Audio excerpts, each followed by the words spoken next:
Welcome to this day in wrestling history for May 22nd. In 1984, a blockbuster card in Tokyo, Japan saw a double main event with NWA champion Kerry Von Erich and Jumbo Tsuruta, I always mispronounce his name, fighting to a double countout and Harley Race defeating Ric Flair. In 1989, Lex Luger won the NWA United States Championship from Michael P.S. Hayes in Bluefield, West Virginia. The spin kicked off a 523-day reign by Luger, which still stands as a record today. That's including it being going into WWE. 1992, the first ever Smoky Mountain Wrestling Heavyweight Champion was decided in Knoxville, Tennessee, when Brian Lee defeated Mr. Wonderful Paul Orndorff by disqualification in the final of a one-night tournament. Other participants in the tournament were Buddy Landel, Robert Gibson, Tim Horner, Jimmy Golden, the Dirty White Boy, and Dixie Dynamite. In 1994, WCW Slamboree, a Legends reunion, took place at the Philadelphia Civic Center in Philadelphia, Pennsylvania. Two titles changed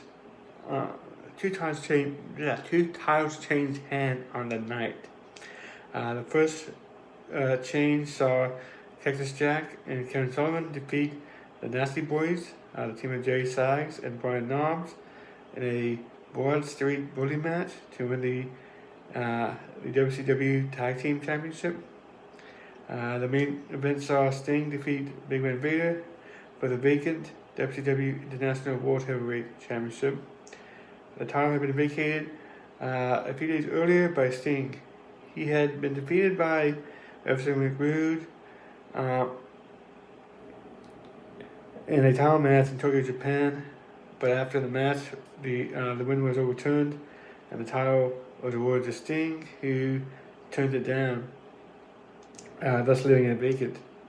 The real life reason for this was because Rude had sustained a back injury in the Tokyo match that consequently ended his in-ring career. Terry Funk and Dolly Blanchard fought to a double disqualification in a Legends match. Dustin Rhodes defeated Bunkhouse Buck in a bull match.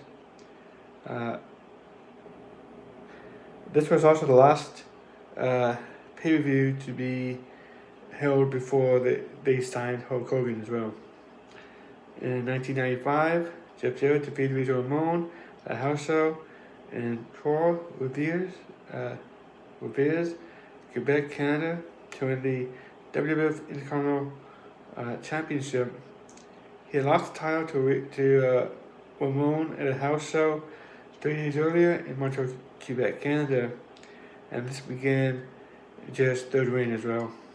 In 2000, WCW Monday Nitro took place at Van Andel Arena in Grand Rapids, Michigan.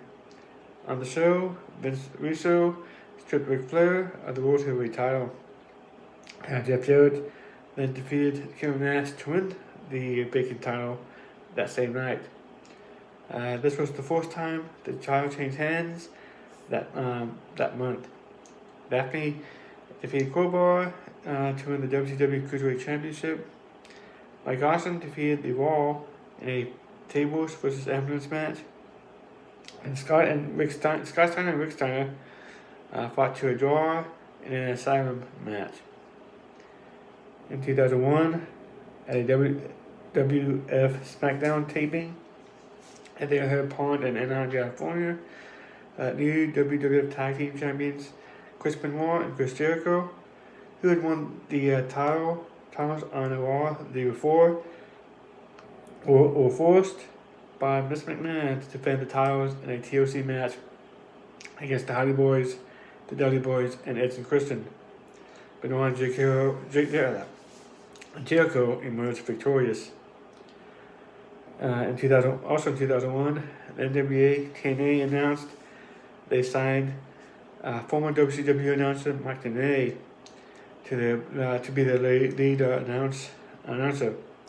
Tenay served as the lead announcer for nearly all of their events, including Impact, Explosion, and their weekly, monthly pay-per-views until TNA's hiatus at the end of 2014.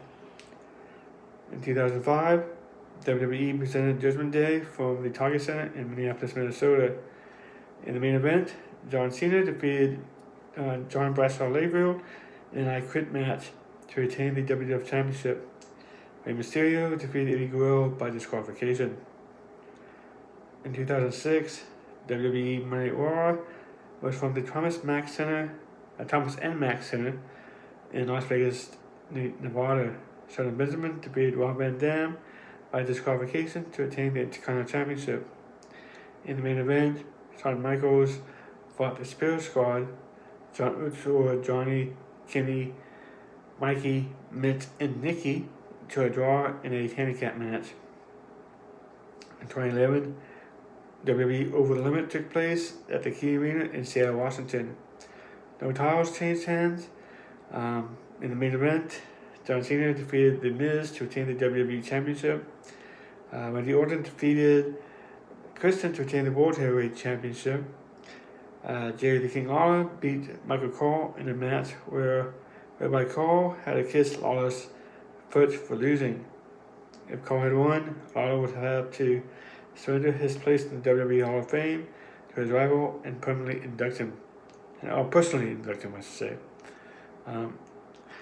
In 2012, WWE SmackDown was taped at the Mohegan Sun Arena in Wilkes-Barre, Pennsylvania.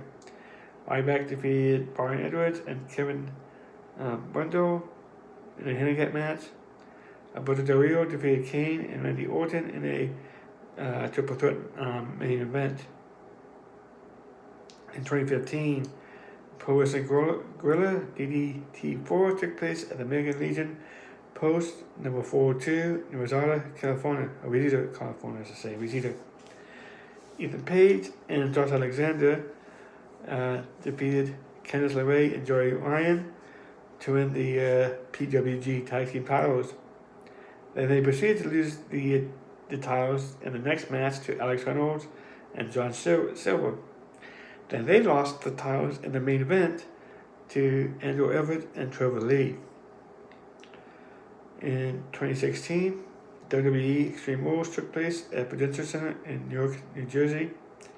The only title change of the night saw Rusev defeat Kalisto to win the WWE United States Championship.